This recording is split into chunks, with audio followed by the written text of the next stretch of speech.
So tell us your names and where you're from. So I'm Brooke Hansen. I'm from Ithaca, and I'm a professor at Ithaca College in Anthropology and Native American Studies, and I'm one of the organizers of the two-row, mostly in charge of the Ithaca events that we did. Fantastic. In June. Wow. And you said? And I'm Jack Rossa, and I teach anthropology and archaeology at Ithaca College, Native American Studies, and I've been working on the Ithaca events, and we've been working on some of the ground crew work on this paddle down the Hudson River. Wow. How do you feel about being here today? Very excited. That's awesome. Probably not as excited as the people who've been paddling all these days. I think they're relieved and excited to be at the end of a really hard journey. The weather has been challenging. And yes, it's arduous. Yeah. Right, but I think that this final event, walking to the UN together, I think is going to charge everyone up so much. They're going to forget all that rain and tipped canoes. Right. They're not going to remember any of that after this afternoon.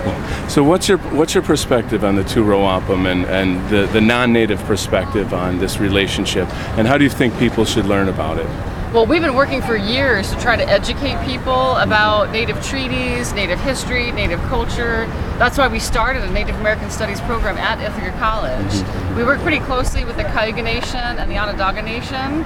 And back in the early 2000s, we got a group of people together and bought a farm and turned it over to the Cayugas. Wow. And the first Cayuga moved home after 200 years to reestablish the territory, and that's the Share Farm. That's profound. That's great. What's your perspective on that?